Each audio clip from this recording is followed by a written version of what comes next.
In this video, we're going to explore how to merge two different processes for taking notes, the Cornell method and sketchnoting. Let's get into it.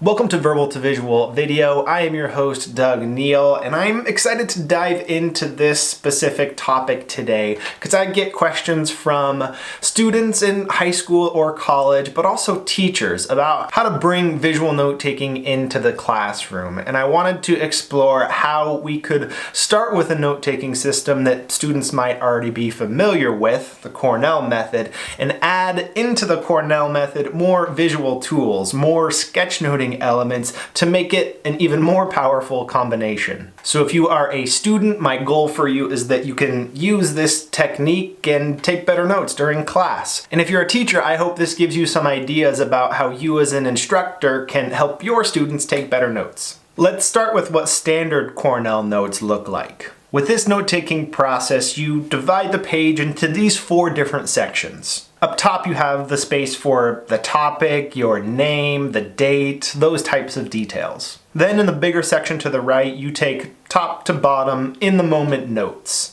So these are the notes that you're taking during the lecture or while you're watching a video or reading a textbook. Then, after the fact, you use the section on the left to pull out the key ideas that are contained within those in-the-moment notes. That's an opportunity for you to pull out the most important pieces and highlight them there on the left so that they're easier to reference in the future. Then, in the bottom section, you add a 1 to 2 sentence summary of the ideas contained on this single page. The power of this note-taking style is that when you go to review these notes, you know where to look to get the most important ideas. It'll mostly be that smaller section on the left and the summary on the bottom. That's what you'll study. And then if you need to dig into your in-the-moment notes to find more details, you can do that, but only when you have to. So that's the Cornell method, a specific process for taking notes that has a structure regarding layout, how you're going to organize ideas on the page, and even has some process elements in terms of what you're doing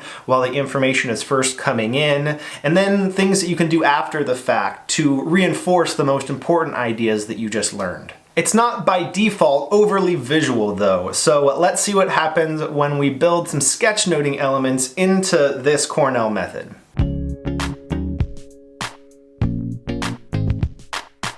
Within that top section, you might consider adding a topical sketch, something related to the subject matter that you're about to take notes on. You might even add a calendar date to make that stand out a bit more.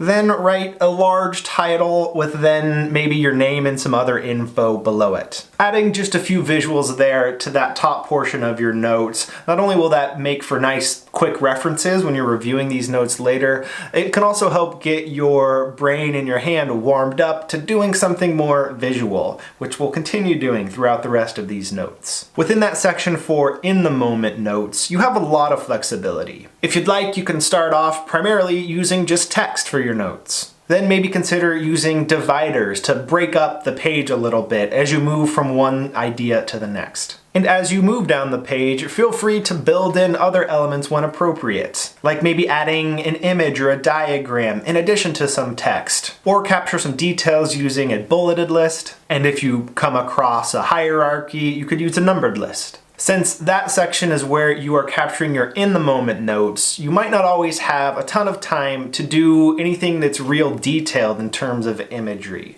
But even just giving yourself the option to do a quick sketch or diagram when you're able, that adds a little bit more dynamics and flexibility to your in-the-moment notes. And I think even just having the option of doing something more visual in your mind, it triggers a different type of processing power so that you're more active in the way that you're responding to the ideas. You're not just passively taking in information and on a laptop typing it word for word. You are actively processing that information, getting down as much of it as you can in a way that makes sense to you in your words and in your images. Then within that section to the left, still pull out the key ideas of each of those sections of your notes, but consider adding icons for quick reference, like a star when you're capturing a key idea, or a little profile icon if you want to mention an important person. You could make these up as you go, but I think it's also worth spending some time developing your own custom set of icons. Icons that have a particular meaning to you that you can reuse. That way, when you're flipping back through these notes, it's easier to quickly find the particular piece of information that you're looking for. I think that this idea of creating your own custom set of icons works really well on the individual level if you're a student and you want to try that out. And I also think it could be a powerful thing for a teacher to do as a group within your classroom.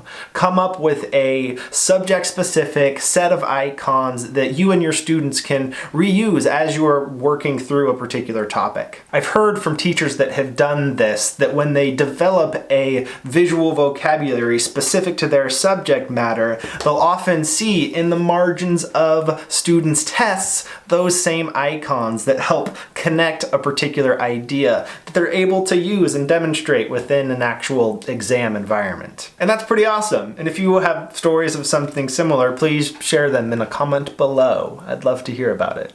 And finally, within the bottom section, still use that to summarize, but use a scene or diagram to do it. Try to connect the most important ideas, either with kind of a mind map like this, or try to imagine some sort of situation, a quick scene that you can draw that is representative of the most important ideas. Because when you make that summary section and the key ideas on the left, when you make that more visual, it just will be easier to review and easier for you to remember those ideas whenever you need to put them to use. This is of course not the only way to add in more visual elements into the Cornell method of note-taking, but I hope it gives you some ideas on how you might do it. And I encourage you to experiment and put these to the test yourself. Try out some of the ideas that I shared here, add in your own to find what process works best for your style. For example, you could add some color to this, which I didn't use at all. Maybe with 2 different colors or 3 different colors of pens, or going back through after the fact with a highlighter. Let's take a look now at this merge note-taking style in action. Here are some notes that I took while reading the book How to Live Nowhere by Blake Bowles. I'm about to head out on a month-long road trip in a van that I'm turning into a mobile home / work art studio. So this topic of living a nomadic life to some degree is really interesting to me, which is why I decided to take notes on it. I ended up using an open book icon with either a Roman numeral or a number to distinguish between the different sections, chapters of this book. And as I was reading it, I had the luxury of being able to pause whenever I wanted to figure out which ideas I wanted to capture in the moment and how I wanted to capture them. So you'll see here quite a bit of text, some process diagrams, some lists, some mind maps, and a fairly heavy dependence on words, but trying to do something at least a little bit dynamic with those words. And you can see that I didn't fill the top section other on the first page, and that I haven't yet used the bottom section either. I do like the breathing room that provides on the page as I review them now, but I think I would like to go back through and use at least the bottom section to pull out the ideas that I most want to act on.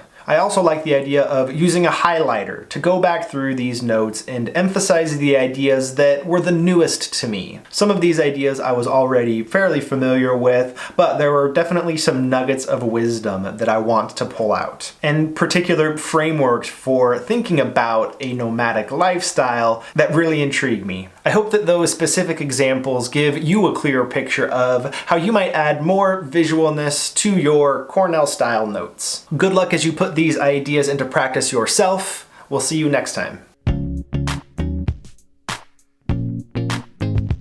I gotta say, you guys, it was pretty fun breaking out notebook paper, college ruled, and using this as the format for this video today. I do hope that you enjoyed it as well. If you would like to share with me what you thought of it, your ideas, how you are customizing this process for yourself, please do let me know. Here's where you can find me on Instagram, on Twitter, and on Facebook. And if you're newer to the general idea of visual note-taking, then I have a lot of resources for you at verbaltovisual.com. sketchnotingtechniques.com. Other videos like this one, as well as some full-fledged courses that will give you a solid foundation for developing these visual note-taking skills and putting them to use in a meaningful way. My first course, An Introduction to Visual Note-Taking, will give you a very solid overview, and then the course that I'm working on now is actually about how to make this style of sketchnoted video, which if you're an instructor, if you're a teacher, you might be interested in this. So if you'd like to see the full behind the scenes of how I recorded this exact video right here, then check out that course. Because I currently have a second camera right over there filming me while I'm filming this, and I share everything about how this video was made. Thank you once again for watching. Bye for now.